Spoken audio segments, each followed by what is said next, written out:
Антиросійські рішення американського конгресу. Палата представників підтримала законопроект, який забороняє уряду визнавати Крим російським.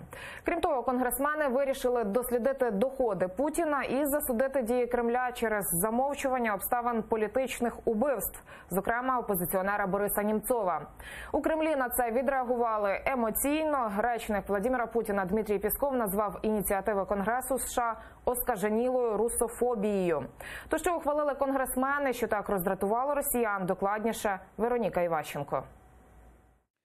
Конгресмени більшістю голосів підтримали законопроект про заборону визнавати Крим російським. Цю новину вже опублікувало Посольство Сполучених Штатів Америки в Україні. Палата представників Конгресу США схвалила проект закону, який визначає політикою США невизнання суверенітету Російської Федерації над Кримом, його повітряним простором чи територіальними водами. Відтак, рішення Нижньої палати Конгресу передбачає, що жоден департамент або установа федерального рівня не мають права на дії, які можуть трактувати як право Росії на півострів. Виключення зможе робити президент, але лише у випадках, якщо це надзвичайно важливо для безпеки Сполучених Штатів Америки. 5 років назад Росія вторглася в Крим і провела там ганебні вибори. Але це не значить абсолютно нічого. Сполучені Штати не визнають цього. Цей законопроект – це такий собі потужний знак для наших українських друзів. Ми поруч з ними у боротьбі з російською агресією. Ми чітко говоримо, Крим був і буде частиною України.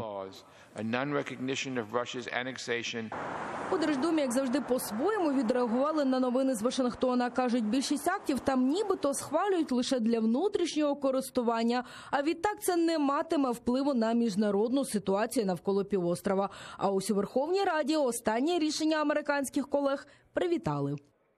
Високо цінуємо принципову та послідовну підтримку союзників України в антипутінській коаліції. Разом сильні, разом переможемо.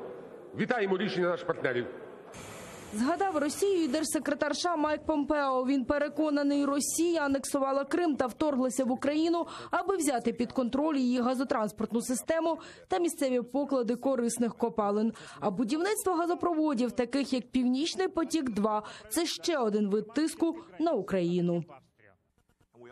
Росія вторглася в Україну, щоб отримати доступ до її нафтових і газових резервів. Росія використовує газопроводи, щоб чинити тиск, політичний тиск на Україну.